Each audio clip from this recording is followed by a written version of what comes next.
Hi everyone. All right, let's get back into our Harry Potter story. So we're on chapter The Mirror of Erised, and Harry got for Christmas an invisibility cloak. He doesn't know who gave it to him, but there was a note that said it was his father's, and he's getting it. So he just is taking it for a test drive. He's going out by himself, and he is going to the library to see if he can figure out who Nicholas Flamel is and go into the restricted section. The library was pitch black and very eerie. Harry lit a lamp to see his way along the rows of books. The lamp looked as if it was floating along in midair, and even though Harry could feel his arms supporting it, the sight gave him the creeps. The restricted section was right at the back of the library. Stepping carefully over the rope which separated these books from the rest of the library, he held up his lamp to read the titles. They didn't tell him much. Their peeling, faded gold letters spelled words in languages Harry couldn't understand. Some had no title at all. One book had a dark stain on it that looked horribly like blood. The hairs on the back of Harry's neck prickled. Maybe he was imagining it, maybe not. But he thought he heard a faint whispering. Was coming from the books, as though they knew someone was there who shouldn't be. He had to start somewhere. Setting the lamp down carefully on the floor, he looked along the bottom shelf for an interesting-looking book. A large black and silver volume caught his eye. He pulled it out with difficulty because it was very heavy, and balancing it on his knee, let it fall open. A piercing, blood-curdling shriek split the silence. The book was screaming! Harry snapped it shut, but the shriek went on and on, one high, unbroken, ear-splitting note. He stumbled backwards and knocked over his lamp, which went out at once. Panicking, he heard footsteps coming down the corridor outside. Stuffing the shrieking book back on the shelf, he ran for it. He passed Filch almost in the doorway. Filch's pale, wild eyes looked straight through him, and Harry slipped under Filch's outstretched arm and streaked off up the corridor, the book's shriek still ringing in his ears. He came to a sudden halt in front of a tall suit of armor. He had been so busy getting away from the library, he hadn't paid attention to where he was going. Perhaps because it was dark, he didn't recognize where he was at all. There was a suit of armor near the kitchens, he knew, but he must be 5 floors above there. You heard me. You asked me to come directly to you, Professor.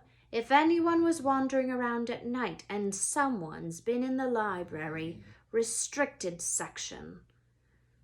Harry felt the blood drain out of his face.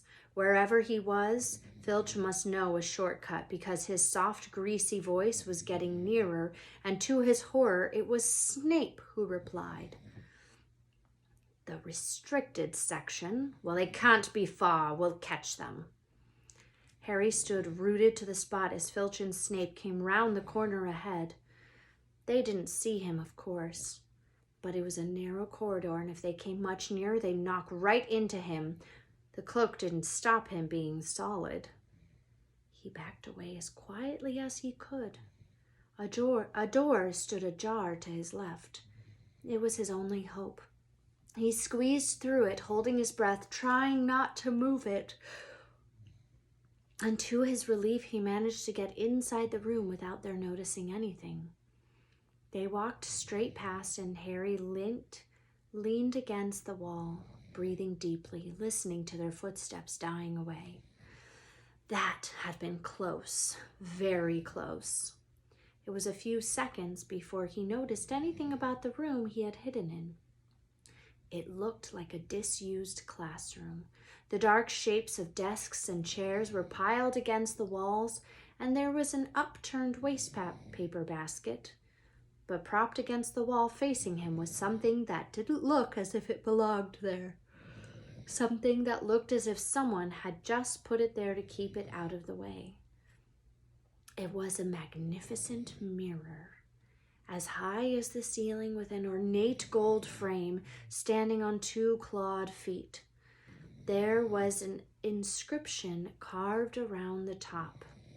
Aristed strai eru oit ube kafru oit on wosi. His panic fading now, there was no sound of Filch and Snape.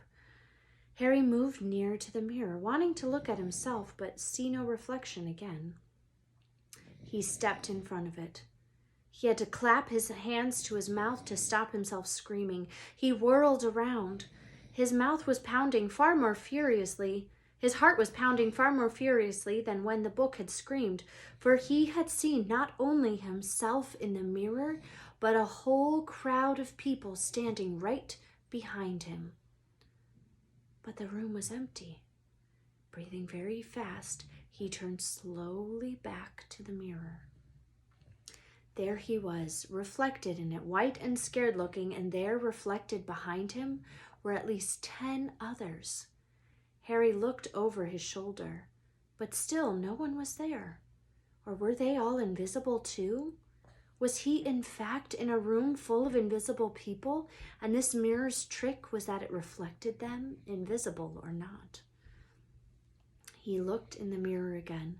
A woman standing right behind his reflection was smiling at him and waving. He reached out a hand and felt the air behind him. If she was really there, he'd touch her. Their reflections were so close together, but he felt only air.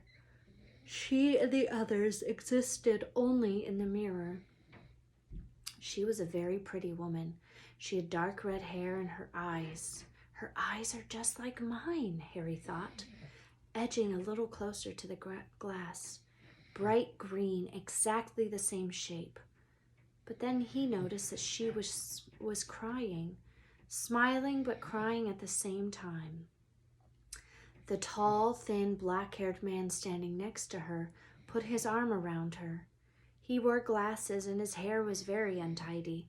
It stuck up at the back, just like Harry's did. Harry was so close to the mirror now that his nose was nearly touching that of his reflection. "Mom?" he whispered. "Dad?" They just looked at him, smiling.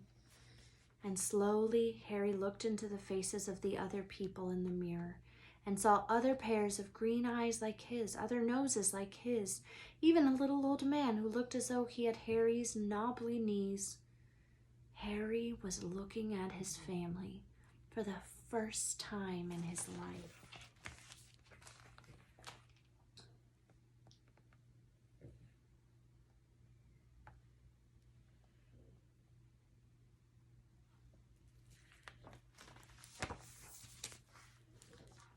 The Potter smiled and waved at Harry, and he stared hungrily back at them, his hands pressed flat against the glass as though he was hoping to fall right through it and reach them. He had a powerful kind of ache inside him, half joy, half terrible sadness. How long he stood there, he didn't know. The reflections did not fade, and he looked and looked until a distant noise brought him back to his senses. He couldn't stay here. He had to find his way back to bed.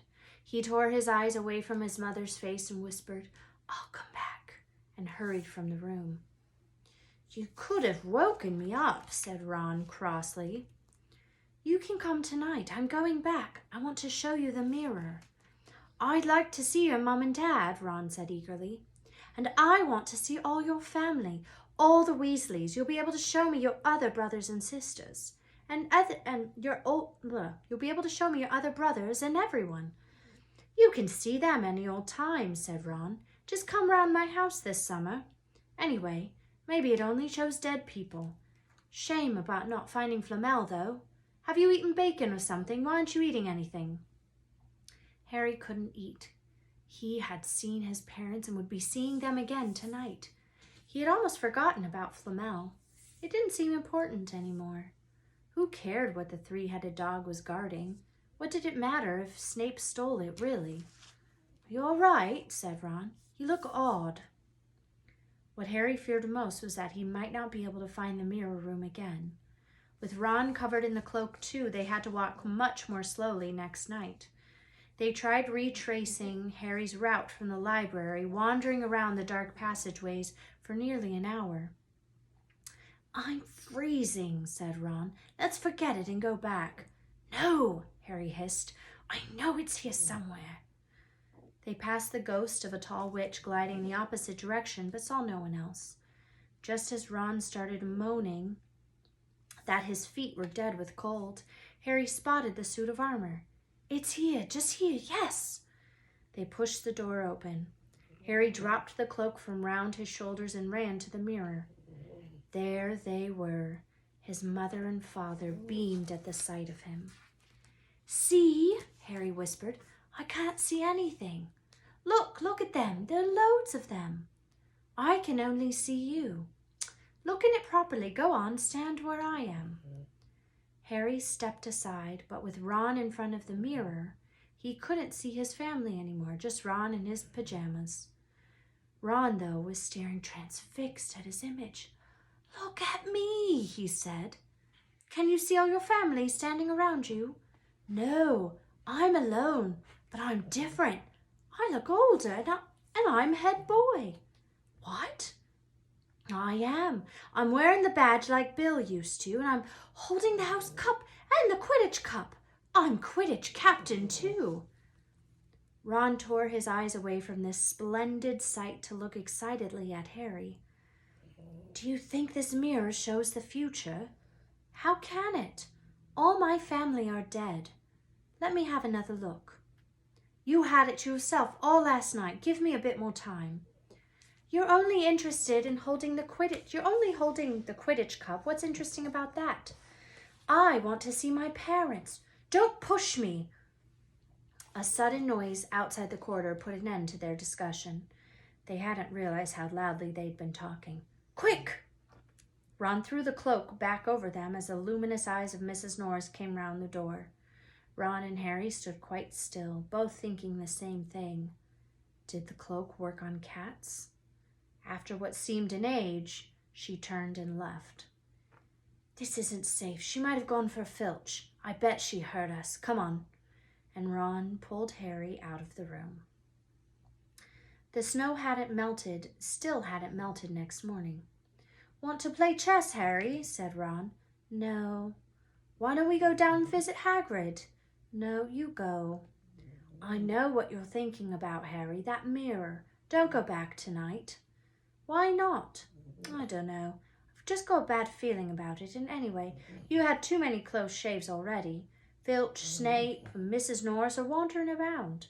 So what if they can't see you? What if they walk into you? What if you knock something over?" "You sound like Hermione." "I'm serious, Harry. Don't go." But Harry only had one thought in his head, which was to get back in front of the mirror, and Ron wasn't going to stop him. The third night, he found his way more quickly than before. He was walking so fast he knew he was making more noise than was wise, but he didn't meet anyone. And there were his father and mother smiling at him again, and one of his grandfathers nodding happily. Harry sank down on the floor in front of the mirror. There was nothing to stop him staying here all night with his family. Nothing at all. Except, "So, back again, Harry?" Harry felt as though his insides had turned to ice. He looked behind him. Sitting on one of the desks by the wall was none other than Albus Dumbledore. Harry must have walked straight past him, so desperate to get to the mirror, he hadn't noticed him. "Oh, Albus." "Strange. I didn't see you, sir." "Strange how short-sighted being invisible can make you," said Dumbledore, and Harry was relieved to see that he was smiling. "So," said Dumbledore, slipping off the desk to sit on the floor with Harry, "you, like hundreds before you, have discovered the delights of the Mirror of Erised." "I didn't know it was called that, sir." "But I expect you realize by now what it does." Well, it shows me my family, and it showed your friend Ron himself as head boy. How did you know? I don't need a cloak to become invisible, said Dumbledore gently. Now, can you think what the Mirror of Erised said shows us all? Harry shook his head. Let me explain. The happiest man on earth would be able to use the Mirror of Erised like a normal mirror. That is, he would look into it and see himself exactly as he is. Does that help? Harry thought. Then he said slowly, It shows us what we want, whatever we want. Yes and no, said Dumbledore quietly. It shows us nothing more or less than the deepest, most desperate desire of our hearts. You, who have never known your family, see them standing round you. Ronald Weasley, who has always been overshadowed by his brothers, sees himself standing alone, the best of all of them. However, this mirror will give us neither knowledge or truth. Men have wasted away before it, entranced by what they've seen or driven mad, not knowing if what it shows is real or even possible. The mirror will be moved to a new home tomorrow, Harry, and I ask you not to go looking for it again. If you ever do run across it, you will now be prepared. It does not do to dwell on dreams and forget to live. Remember that. Now, why don't you put that admirable cloak back on and get off to bed? Harry stood up. Sir, Professor Dumbledore, can I ask you something? Obviously, you've just done so, Dumbledore smiled. You may ask me one more thing, however. What do you see when you look in the mirror? I see myself holding a pair of thick woolen socks. Harry stared. One can never have enough socks, said Dumbledore. Another Christmas has come and gone, and I didn't get a single pair. People will insist on giving me books. It was only when he was back in bed that it struck Harry that Dumbledore might not have been quite truthful. But then, he thought as he shoved Scabbers off his pillow, it had been quite a personal question. All right, we're ending chapter 12, and chapter 13, you're going to die when you hear the chapter name, Nicholas Flamel. How exciting. Thank you for joining us today. Glad Kenny got in a nice little nap. Have a good rest of your day.